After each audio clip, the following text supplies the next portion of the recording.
Sorry. Hey guys, it's me, and welcome back to Doki Literature Club. Oh, let's wait for that to load. Let's put on the main song. There we go. Today we're going to play Trust Part 2.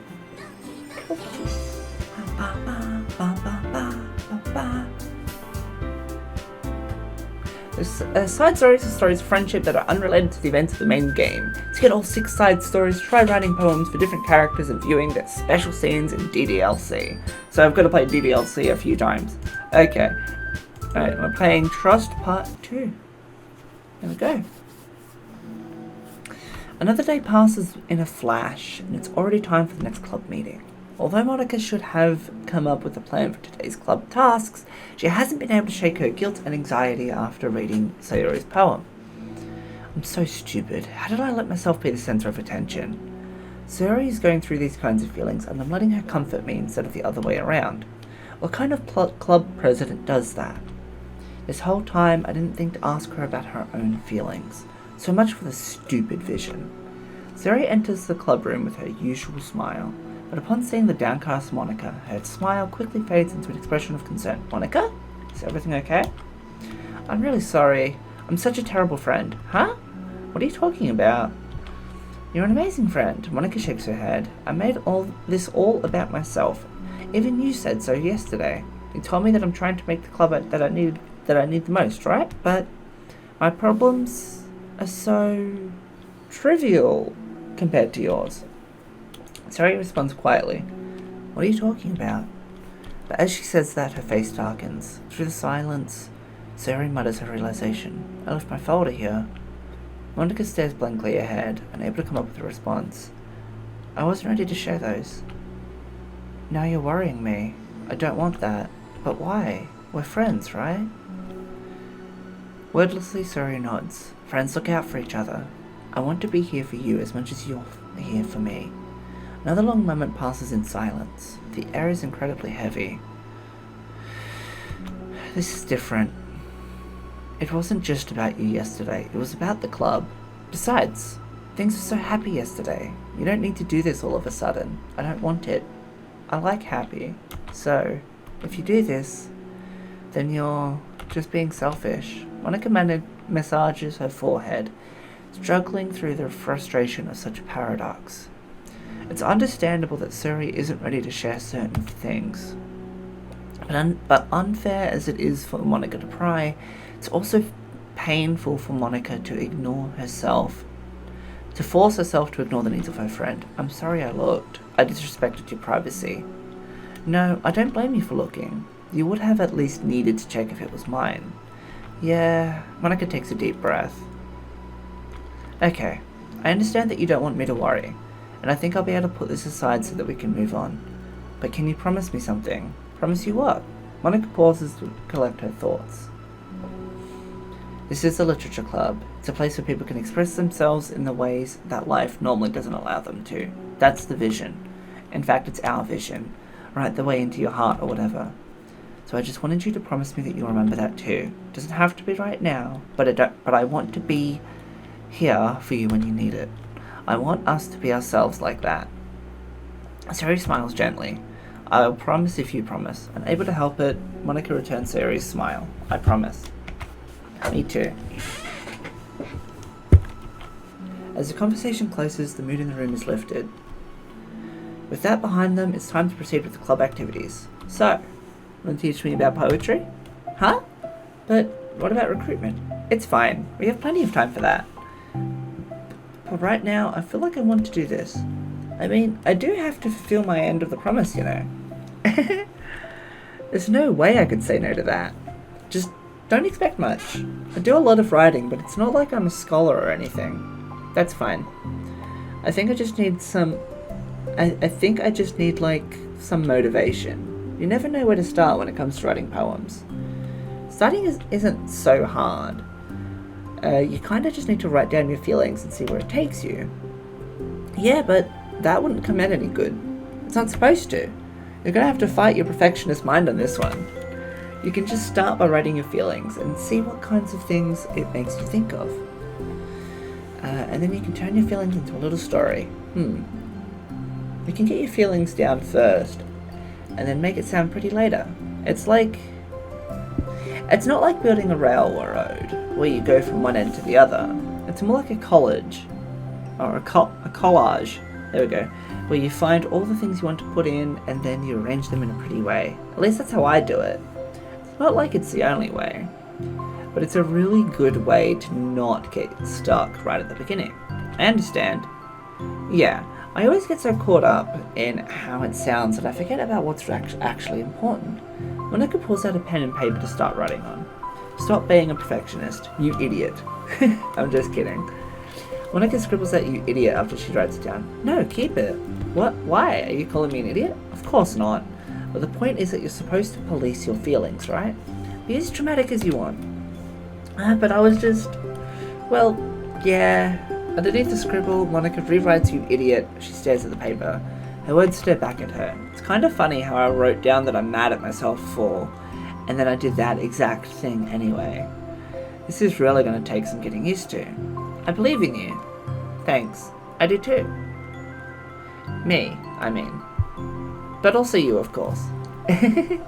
Monica continues the exercise, jotting down her thoughts. It's surprisingly quite a struggle to write without overthinking it. But after a while, with Sayori's guidance and encouragement, Monica's sheets of paper begin to look fairly lively, peppered with all of her random thoughts. Phew.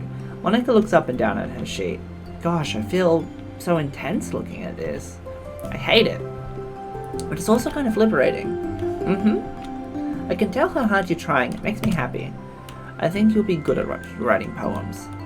Don't give me too much credit. I'll have to try really, really hard at it. But I think it's something that I'll enjoy doing. With you. Sayori beams. I'll stop here, but we still have time. Let's try to work on a new flyer for the club. I won't be so picky about the language. Yay, let's do it! Monica and Sayori proceed with their work. With each passing day, the two of them become more confident in the club. Not simply from their recruitment planning, from their vision as well. As their bond strengthens, so does the essence of the literature club. Finally, they begin to truly feel it's only a matter of time before they find more members. Oh, it's so cool! Another day passes. As usual, Monica is first one in the club room. With her is a printout of the revised Literature Club flyer, complete with all the new ideas Monica and Sayori came up with. If only this was the flyer we gave to that one reading girl the other day. It's so much more attractive than the old one, but the new catchphrase is featured clearly in the center of the flyer, right the way into your heart. Surely common sense would say that one writes from the heart, not into the heart. But the message being delivered is that one can use writing to discover themselves. Hopefully, Monica and Sayori had thought that it would be enough to garner some curiosity from students.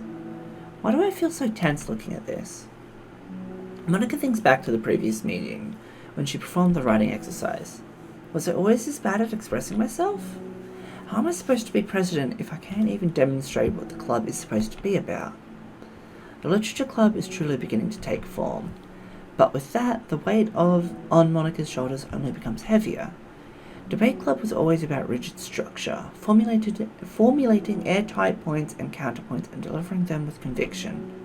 It was about the person on the outside. That's why Monica was so good at it. It existed entirely within her realm of comfort. It's suffocating. I need to break through this mental wall. I need to learn to express myself, for real. Monica pulls out a sheet of paper and grabs her pen. She presses the tip of the pen firmly against the paper.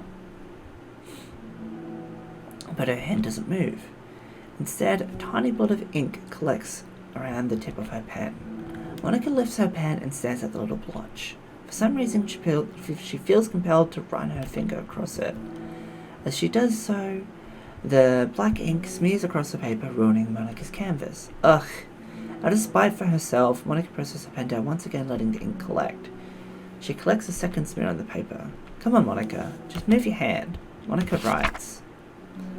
This is what I get for seeking perfection. A stain. Aww. Monica slides the paper away from her and puts her head down on the desk. Aww. The air conditioner seems louder today. I'm here. Hi. Monica hears Sayori approach her desk, then stop for a second, probably reading the piece of paper. Then she sits down in the adjacent desk. Bad day? Mm-hmm.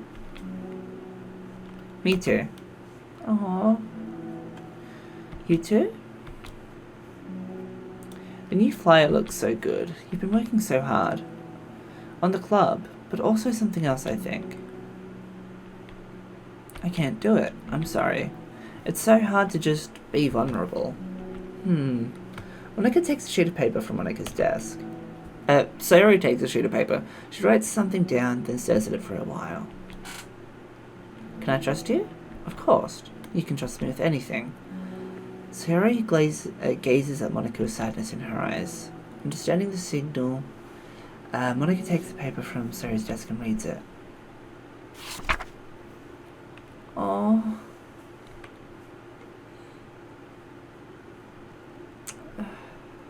I know how that feels.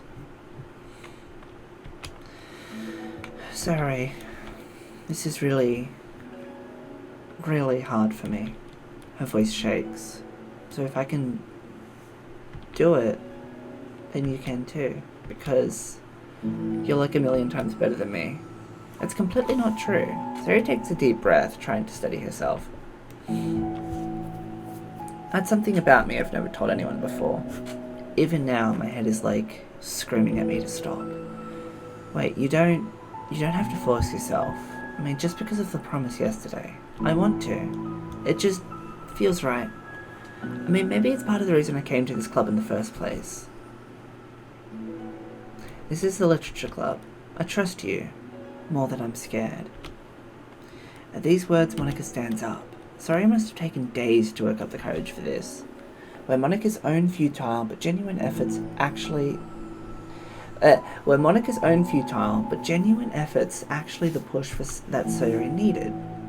Sayori's deliberate breaths can be heard over the air conditioner. As she prepares herself to continue, Monica waits in gentle silence.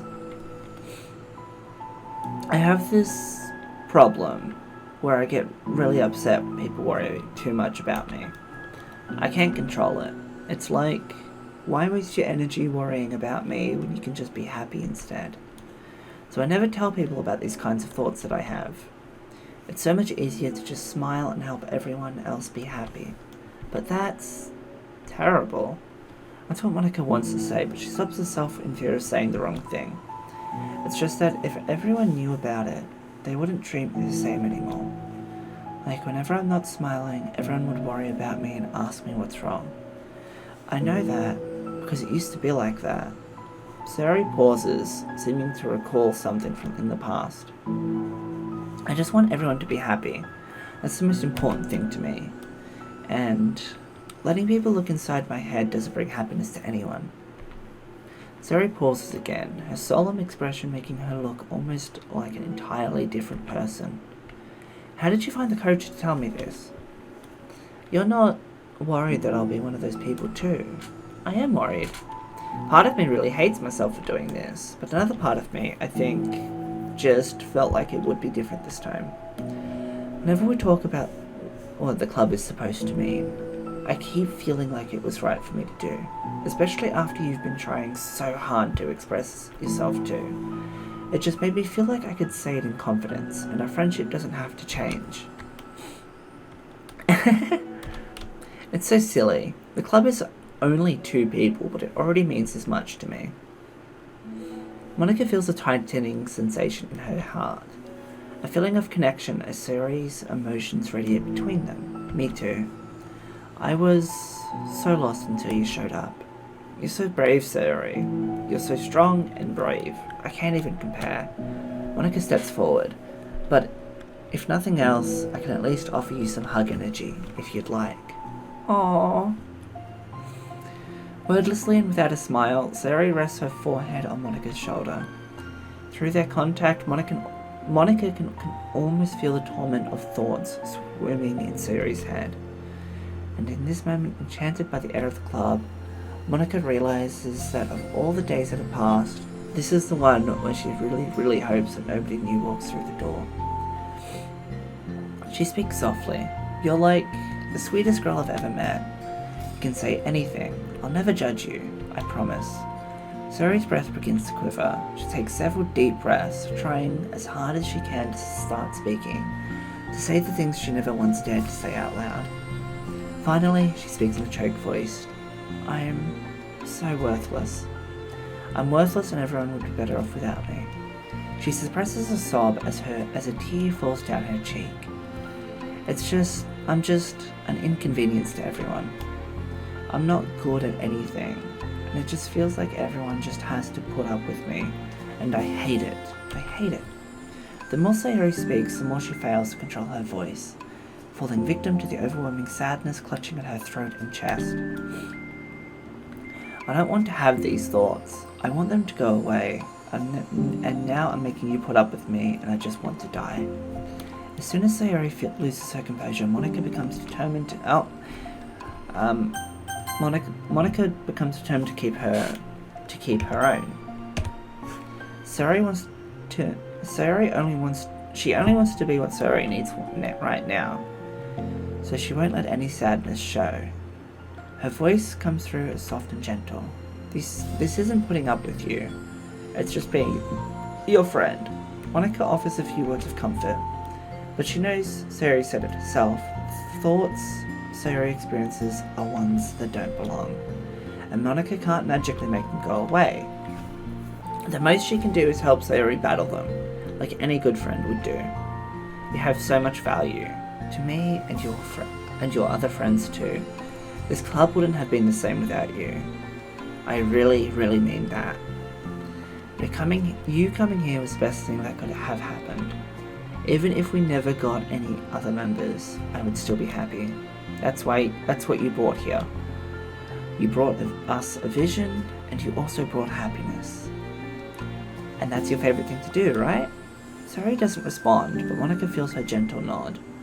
No more words are needed between them. It's such a sweet story. The two share their embrace for a while longer, Monica letting Sayori take as much time as she needs.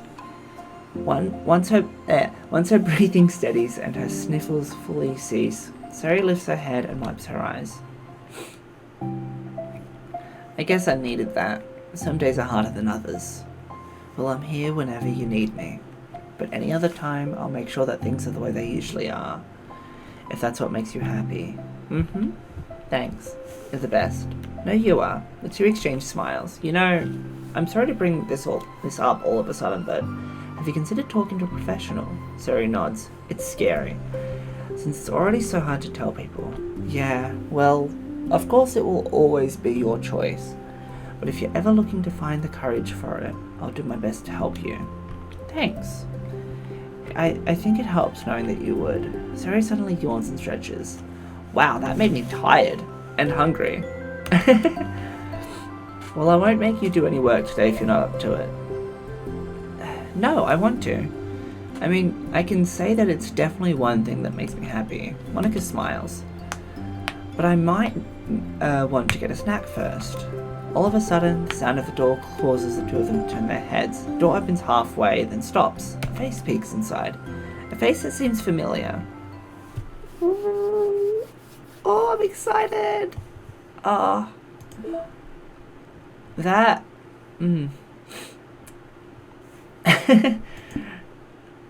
that really,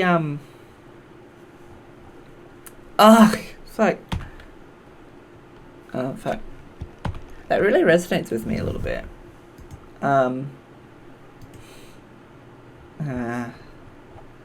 I personally have a lot of trouble with depression, and I once had, well, actually a few times I've had,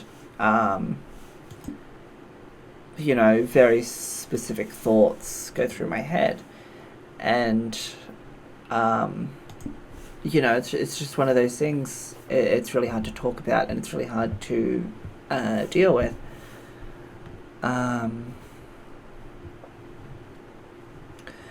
In the description below, there'll be a link that you can go to that'll have